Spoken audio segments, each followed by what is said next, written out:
All right, so we've come a long way in the past couple days. Fully playable. I mean, you can't do much more than just kind of poke them. Um, However, I am really close to basically like nearly finishing the hole. Um, so before you saw how we had all of this stuff, you can still create animations, install that and all that stuff. Um, this doesn't really do anything. It will eventually. The one of the things I added was the center line that kind of makes it easier for me to line stuff up properly along the x-axis. And then, but this whole update kind of revolves around this thing right here. Um, it pretty much just lets me create a whole move. So all of this data right here can be modified to pretty much just make a move happen.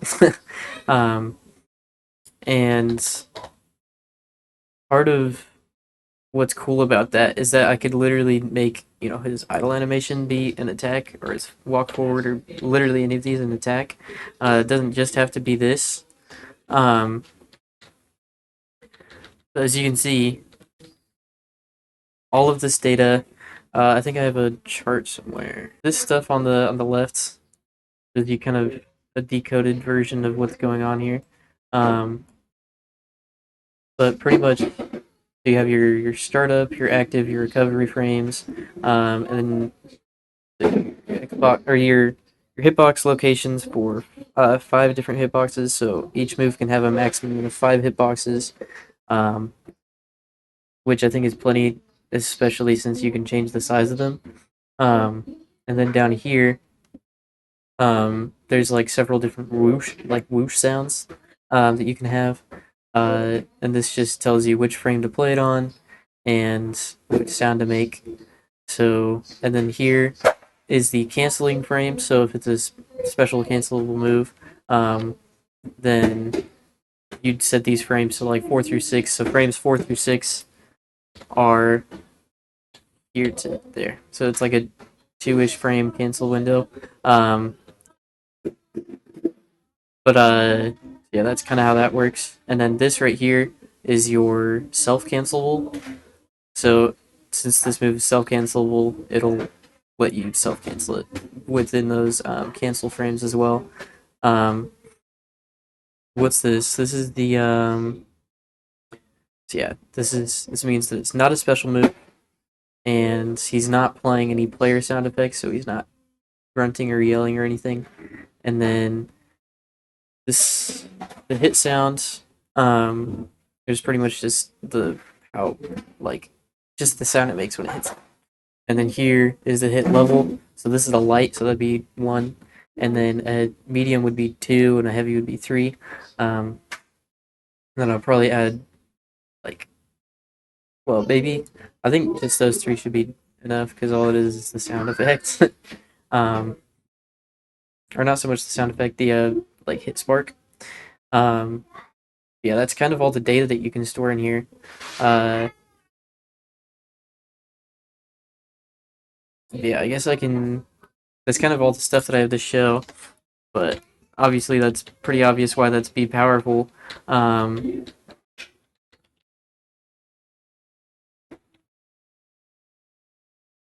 but I guess I can just show you quickly how fast it is to add a move now, because I can literally just add anything right now. So I'll go in here, reuse medium punch. Save that, and then go into Scratch, go to costumes, uh, hidden players. Upload the Ryu medium punch. Sorry for kids messing around in the background.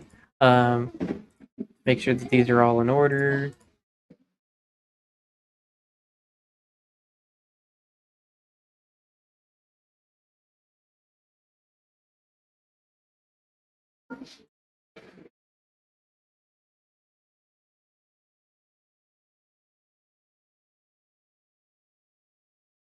Okay, so that's the whole animation, and we're just gonna name it player one, uh, medium score view. And we'll just go in here and add the animation, medium underscore punch, and then we'll save to the character slot, and then we can switch it to play that animation. Uh, oh, we didn't even add anything to it. So how many frames is it? 1, 2, 3, 4, 5, 6, 7, 8. So it's 8 frames long. No displacement, and so lots. Uh, and then for placement, I think it would just be. Actually, just gonna. Oh,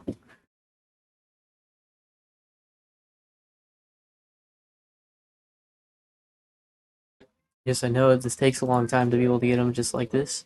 Um, but what's nice about it is bitmaps take a whole lot less room um, than like vector sprites. So if I were to convert this to vector, like it like costs like twice as much. And so the only ones I'm going to use for vectors are jumping, because I don't want to have to create a system to be able to change their exposition or their thing displacement per frame, because that's really annoying. Um, yeah, so that's the whole move. Well, at least the animation of it, and then we'll edit move data. So we can refer to this. Uh, so it's startup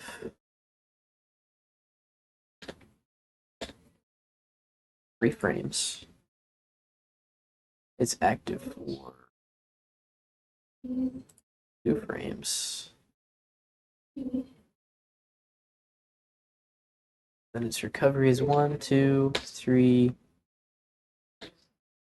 3 frames.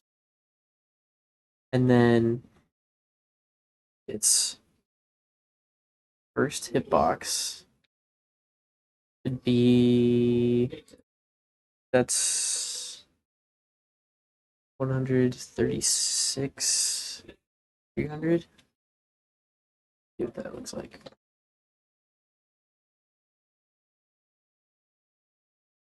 Maybe I messed that up. Ah, it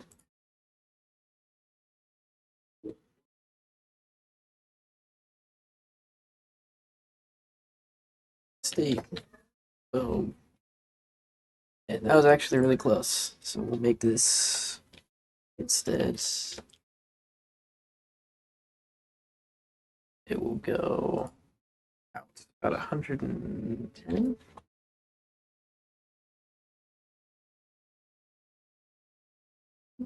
Save to states. Boom. Now we just need to skip down to 3, 1, 2, 3. Starting at 19, I think. Yeah. We want the whoosh frame. 1. Sounds. 2. And we want cancel window starts.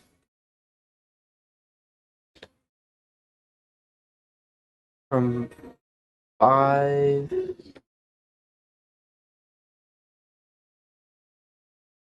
9. 5 to 8. 5 to 9. Let's say 5 to 9. And then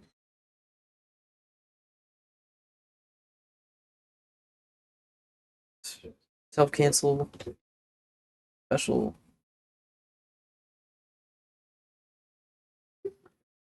player sound frame. For now, we'll just put this at 0. And then hit sound.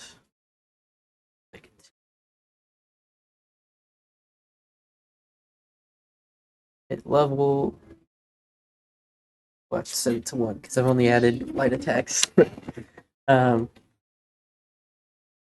but that's kind of the whole move. And obviously, I can go in and mess with stuff later. The whole move right there. That's it. The only thing I do have to add is just the ability to medium punch in the game, which is universal, so every character can just reuse that code. Um, but yeah, and I have plenty of room to be able to add. I'll be able to put in like data, so it's like how far they'll get knocked back. It's like how many frames of hits done. If they get popped up, stuff like that, and all of that should probably fit in there. I mean, that's like 10 slots, 11. Uh, so yeah, that's kind of the whole thing. Um, the only thing is special moves, with like special properties, like Tatsu being able to like float in the air or something like that, would have to be hard coded straight into the game. But that's fine because each character only has you know 5 special moves, sometimes 6. And then your super, obviously. Uh, but this will make it so much easier to add stuff.